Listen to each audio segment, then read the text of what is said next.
Gord Gillies and Sue DL on 770 CHQR. Brought to you by CCI Wireless. Gord and Sue picked the wrong time to be off because really excited about our next guest here on 770 CHQR.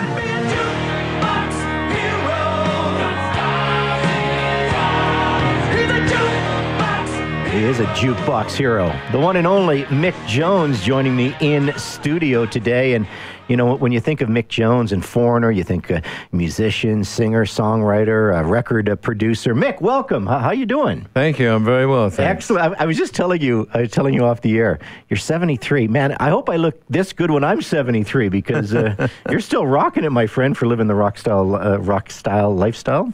Well, you know, at one point I had to decide whether I wanted to, you know, carry on or if I could. And, you know, come to the realization that I had to clean my act up a bit and look forward to the second chapter of my life. And you're still loving it, right?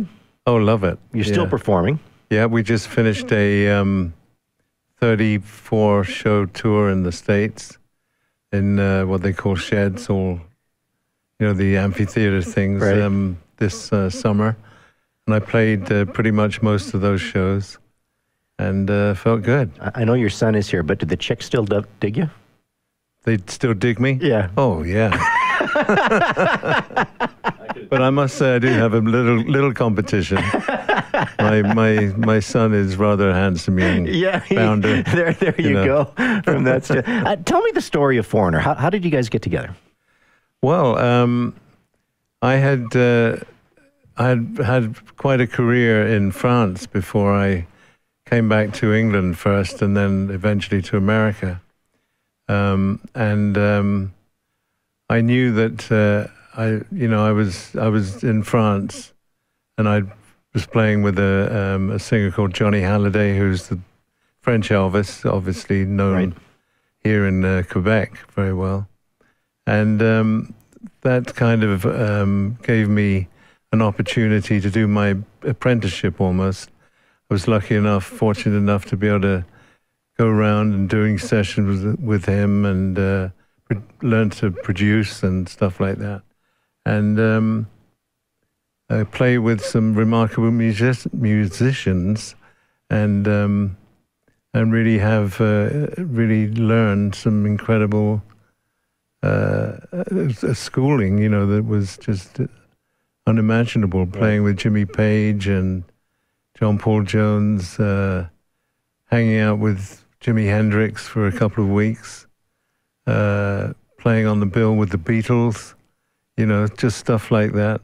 That must have been really cool. Otis Redding. Yeah. You know, just my schooling was remarkable. When did you first pick up a guitar? Well, my father bought me a plastic ukulele. He used to play ukulele. Right. And how old were you? Oh, about 10. Oh, 10. Oh, okay. So not younger than 10, but there you go. Yeah. Okay. And I just started plucking these things. He taught me how to tune it, and soon became, you know, put that bloody thing down. And you know, I persevered, went on from there to 6 strings, and you know, just took it from there, and just listening to old Buddy Holly records and Chuck Berry. And so did you take lessons or no? Did you just learn yourself? Just I tried taking a couple of lessons. It just didn't stick. Mm-hmm. I would just not sight read. I would just remember it by ear and play that way, which a lot of rock musicians from that era did, you know. Mm-hmm. Were you surprised the success that Foreigner had? Absolutely blown away. I mean, when we put the first album out, I thought we'd made a good album. I felt happy with the band, the lineup, you know, and you know, somehow I knew that we were doing, or that I was doing something special.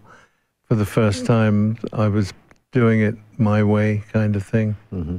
Even though I'd been in situations where I'd learned a lot from people, this time it was my shot, you know. And you know, as I say, I figured we had a strong album, but a debut album for a band. So I wasn't expecting, you know, to be selling 1 million copies in the first month or so. You know, out of you know, thin air kind of thing. And so it was beyond my wildest dreams. Right. You know? You always hear stories about musicians, you know, trying to get their very first record deal. Was it difficult for you guys to get your first record deal? Yeah. Yeah. Yeah. I wanted to hold out because I had I was in a band called Spooky Tooth, originally with Gary Wright, and we had been on a couple of different labels. A&M was one of my favorite labels. It was like a family affair. Atlantic Records was historic, and I was dying to be on that label. Right. And that's where we ended up, but not before we got turned down and had to go back and, you know, reapply. So many stories about that, musicians getting turned down the first time, eh? And then you get your break, and once you get your break, look out, it takes off, right? Yeah, it's just remarkable. From that point, you know, it just went through the stratosphere. Yeah. And you know, that's when the proving had to take place. You know, can they follow that? Right. You know, of all the songs that Foreigner has done, and there's been some great hits. Do you have a favorite? They change. You know, that's a safe answer.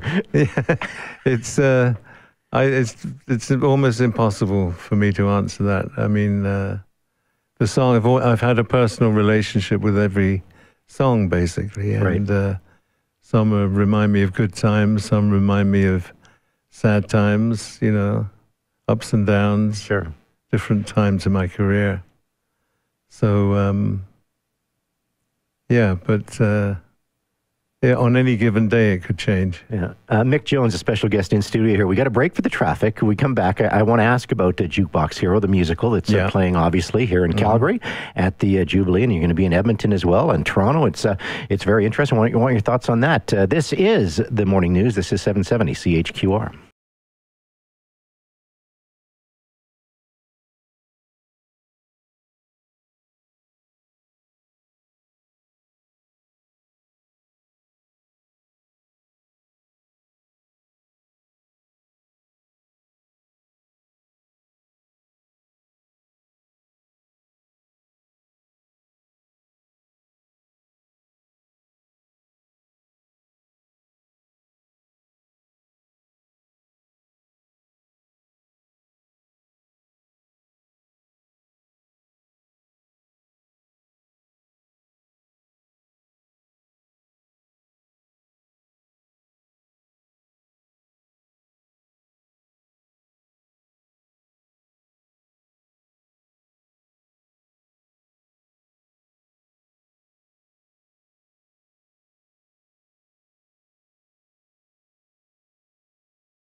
Welcome back to the Morning News. Joining us live in studio this morning, the legendary Mick Jones. Not to be confused with Mick Jones, the Clash guitarist. Mick Jones, the Foreigner guitar. Did you get confused with the other Mick Jones at all? Time to time. Time to time? He wishes, we talked about it, you know, he wishes that my royalty checks would go to him. And, I bet he does. We met in somewhere like Lisbon at a festival, a few years back. We hit it off pretty good. Oh, that's good. Jukebox Hero. We've been talking about this all week, and it's obviously going to make its Calgary debut tomorrow night at the Jubilee. Running this weekend, it's going to Edmonton, but the actual premiere is happening in Toronto. So this is a test run. This is a workshop. This is fun. But you were part of the casting. Tell me a little bit about Jukebox Hero. Well, it's a, I guess you could, it's a kind of a gritty story. It reflects life in a depression, as many cities are going throughout Canada as well, I believe, too. Mm-hmm. You know, the Rust Belt, the socio-economic situation. And involved in all that is the love triangle, two brothers, a band, and I don't think I should give any more away, really. But go to the show and check it out. Yeah, go to the show, of course. But it's I've two of my oldest friends, Ian Lefrene and Dick Clement, who are very well-known playwrights from England. They in fact they did the musical The Commitments, if you remember that. Okay, yes, yeah.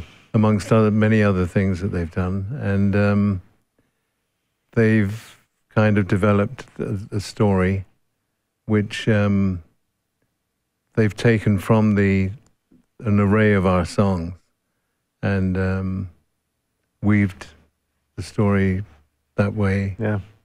Now you didn't see the rehearsal last night. You just decided to stay away from it. So well, I didn't want to see bits and pieces. Right. I wanted to see the whole show, the whole thing. Well, yeah. fair enough. Now I do have to ask you this, because I think it's kind of great. And I did read this story that Diana Ross, was it Diana Ross that 20 years ago said Jukebox Hero, that could become a musical. Yeah, it was Diana Ross, and I couldn't believe that she even listened to our music, at that point. And yeah, she knew a lot about my music, and I was very flattered and very honored by her reverence to me. Right. And so she had, I guess she'd done the Wiz and a couple of other films that theatrical plays that she'd done, and she really felt that it was a strong title, that it really lent itself to the stage. Wow, that's a great story. Yeah, and what a great lady she is too. Yeah, absolutely. One of my favorites. Well, this has been fun, Mick, and we could chat forever. I am running out of time right now. Do you want to help me give away I got a couple of tickets tomorrow night. Do you have some good foreigner trivia for me? What's a good foreigner trivia question I can ask? Who plays saxophone on the song Urgent? Oh, who plays saxophone on the phone Urgent? Okay, on the song, yeah. Urgent. Okay. If you know the answer, 403-974-8255. Who plays sax on Urgent? This is 770 CHQR. I'll have to give my producer the actual name. This is the Morning News.